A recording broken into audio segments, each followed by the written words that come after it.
क्या सच में संभल हिंसा अचानक हुई थी या फिर इसके पीछे पहले से पूरा गेम प्लान तैयार था? क्या लोगों का गुस्सा अपने आप फूटा था या किसी ने जानबूझकर माहौल बनाया? और सबसे बड़ा सवाल, क्या इस हिंसा के पीछे सिर्फ धार्मिक विवाद था या पॉलिटिक्स, अफवाह और पावर की लड़ाई ने पूरे शहर को आग में झोंक दिया? इतना ही नहीं, क्या सपा सांसद जियाउर रहमान बर्क और विधायक इकबाल महमूद के बेटे सुहेल इकबाल ने पहले से ही दंगे की तैयारी की थी? वे कहते हैं ना साहब, आग अपने आप नहीं लगती, उसे भड़काने वाला कोई ना कोई जरूर होता है। अब इसी सवाल का जवाब देने का दावा किया है।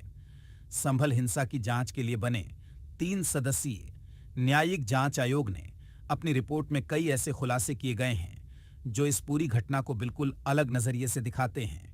पूरी कहानी बताएंगे इस रिपोर्ट में। दरअसल रिपोर्ट के मुताबिक 24 नवंबर 2024 को जामा मस्जिद और हरिहर मंदिर विवाद को लेकर जो हिंसा हुई वो अचानक नहीं हुई थी। आयोग का कहना है कि इसके पीछे पहले से प्लानिंग की गई थी और माहौल पहले ही तैयार कर लिया गया था। रिपोर्ट में दावा किया गया है कि 19 नवंबर को कोर्ट ने जामा मस्जिद के सर्वे का आदेश दिया था। इसी के बाद कुछ लोग नाराज हो गए थे। आयोग के मुताबिक यही नाराजगी धीरे धीरे लोगों को भड़काने में इस्तेमाल की गई। रिपोर्ट में समाजवादी पार्टी के सांसद जियाउर रहमान बर्क का नाम प्रमुख रूप से लिया गया है। इसके अलावा सुहेल इकबाल, इंतजामिया कमेटी के सदर जफर अली, एडवोकेट कासिम जमाल, मशहूद अली फारूकी, लहदन खान और समिति के कुछ अन्य सदस्यों का भी जिक्र किया गया है। आयोग का कहना है कि इन लोगों की कथित भूमिका और उकसावे की वजह से हालात बिगड़े, लेकिन कहानी यहीं खत्म नहीं होती। आयोग की रिपोर्ट में दावा किया गया है कि सोशल मीडिया और वीडियो के जरिए लोगों के बीच ऐसे मैसेज फैलाए गए कि सर्वे के बहाने जामा मस्जिद पर कब्जा किया जाएगा। आयोग के मुताबिक इससे लोगों में डर और गुस्सा पैदा हुआ। 24 नवंबर को जब सर्वे शुरू हुआ तो माहौल अचानक बिगड़ गया। रिपोर्ट के मुताबिक पहले नारेबाजी हुई, फिर पुलिस पर पथराव शुरू हो गया। इसके बाद आगजनी, गोलीबारी और हिंसा ने पूरे इलाके को अपनी चपेट में ले लिया। आयोग का दावा है कि भीड़ ने पुलिस पर पत्थर फेंके, गोली चलाई, दंगा नियंत्रण का सामान लूटने की कोशिश की और कई गाड़ियों में आग लगा दी। इस हिंसा में 28 पुलिस और प्रशासनिक कर्मचारी घायल हुए, वहीं 4 लोगों की मौत भी हुई।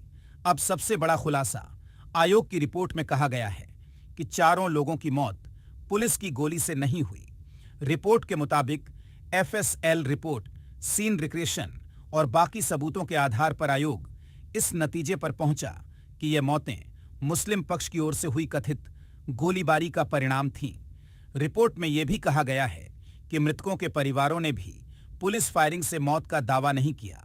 रिपोर्ट में यह भी बताया गया है कि घटनास्थल से 12 बोर के कारतूस मिले और जांच में यह भी सामने आया कि हिंसा में स्थानीय लोगों के साथ कुछ बाहरी लोग भी शामिल थे। आयोग ने एक और बड़ा दावा किया है। रिपोर्ट के मुताबिक मुकदमे से जुड़े कुछ फैक्ट्स को छिपाकर लोगों के बीच ये बात फैलाई गई कि हिंदू पक्ष मस्जिद को गिराना चाहता है। आयोग का कहना है कि इससे लोगों को भड़काया गया। रिपोर्ट में यह भी कहा गया है कि जियाउर रहमान बर्क और सुहेल इकबाल कथित तौर पर अपना राजनीतिक वर्चस्व बनाए रखना चाहते थे और सरकार व पुलिस को बदनाम करने की कोशिश कर रहे थे। सोचिए, हम किस तरह के समाज में रहते हैं जहां जियाउर रहमान बर्क जैसे नेता सिर्फ अपनी राजनीतिक रोटियां सेंकने के चक्कर में हजारों लोगों की जान के साथ खिलवाड़ करते हैं। सिर्फ अपनी झूठी वाहवाही के लिए लोगों को इस तरीके से मोहरा बनाया। अब इस मामले में सपा प्रमुख अखिलेश यादव कुछ नहीं बोलेंगे, अपने नेता की हरकतों के बारे में कुछ नहीं कहेंगे। सोचिए, ये किस तरह की राजनीति कर रहे हैं। वहीं इस रिपोर्ट को लेकर जियाउर रहमान बर्क ने सरकार पर जमकर निशाना साधा। प्री प्लान्ड कॉन्स्पिरेसी नहीं बल्कि प्री प्लान्ड साजिश थी पुलिस प्रशासन और सरकार की, और जो ये एक स्क्रिप्ट थी, रिपोर्ट सिर्फ उसी का एक नज़ीर है, उसी की चीज़ को लगती है। बल्कि मैं तो कहूँगा अगर ऐसी ही झूठी रिपोर्ट पेश करनी थी तो जनता का पैसा बर्बाद करने की क्या ज़रूरत थी। उसको पहले से ही ऐसे ही पेश कर दिया जाता, और सिर्फ ये राजनीति से प्रेरित रिपोर्ट है। आज ऐसी मिसाल हैं हमारे मुल्क, आज़ाद मुल्क के अंदर और शायद पूरी दुनिया के अंदर बहुत कम ही देखने को मिलेंगी कि जहां हमारे ही लोगों की, मजलूम लोगों की, नौजवान भाइयों की जान गई हो, हमारे लोग घायल हुए हों, और सैकड़ों लोग बगैर किसी जुर्म के जेलों में रहे और आज भी वो भुगत रहे हैं और उन्हीं को अपराधी घोषित किया जा रहा है। और रही बात उसकी, जो न्यायिक आयोग बनाया था, SIT बनाई थी, ये कोई न्यायपालिका नहीं है। ये सिर्फ अपनी रिपोर्ट पेश कर सकता है, कोई आदेश या किसी को दोषी नहीं ठहरा सकता, ना किसी को बेइज्जत बरी कर सकता है। जो गोली चलाई है, जो जान गई है, किसी पुलिस की नहीं जान गई थी। मैं कहता हूँ, मैं नहीं ये चाहता कि किसी पुलिस की जान जाए, मैं नहीं चाहता ये, लेकिन जान हमारे लोगों की गई थी। तो ऐसे उसके अंदर और हम ही लोग दोषी हों और ऐसा माहौल क्रिएट कर दिया जाए कि जहां हम अटैकिंग मोड में थे, हम चाहते थे कि उनको सज़ा मिलनी चाहिए और आज हमें डिफेंस की स्थिति में लाके खड़ा कर दिया जा रहा है। लेकिन मैं आखिर में फिर से यही कहूँगा, राजनीति से प्रेरित रिपोर्ट है और इस आज़ाद मुल्क के अंदर, जैसे मैंने पहले भी कहा है, इंशाल्लाह हमें संविधान पर, न्यायपालिका पर पूरा भरोसा है और हमें इंसाफ यहाँ भी मिलेगा और इंशाल्लाह ऊपर अल्लाह के यहाँ भी इंसाफ मिलेगा। जिन्होंने ये जुर्म किया है, हमारे निर्दोष लोगों की जान गई है, अपने कर्मों की सज़ा ज़रूर भुगतेंगे। जिसमें रिपोर्ट में आपका नाम राजनीति से प्रेरित है, जाहिर सी बात है, अपने अपने कारनामों पर पर्दा डालने के लिए कुछ तो कहेंगे ही। और मैं विपक्ष का सांसद हूं, तो इसलिए जब जो इंसान बार बार मुझे कहने की, आई थिंक मैं समझता हूं, पहले मैं डिफेंस कर रहा था, मुझे ज़रूरत नहीं है। मैं तो चाहता हूं लोगों को सज़ा होनी चाहिए जिन लोगों ने हमारे निर्दोष लोगों की जान ली है।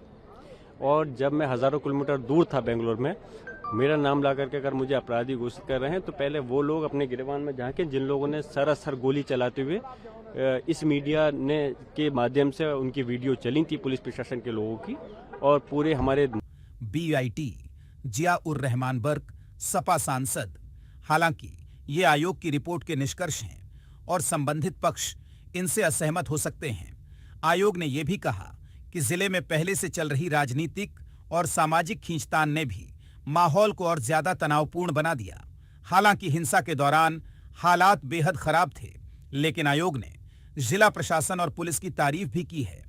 रिपोर्ट के मुताबिक समय रहते कार्रवाई की गई, जिसकी वजह से हालात पर काबू पाया जा सका। अब सवाल आपसे, अगर आयोग की रिपोर्ट सही है, तो क्या संभल हिंसा सिर्फ एक धार्मिक विवाद नहीं थी, बल्कि अफवाह, प्लानिंग और पॉलिटिक्स का डेंजरस मिक्स थी, या फिर इस मामले की पूरी सच्चाई अभी सामने आना बाकी है? अपनी राय कमेंट करके जरूर बताइए। साथ ही और भी अपडेट्स के लिए जुड़े रहे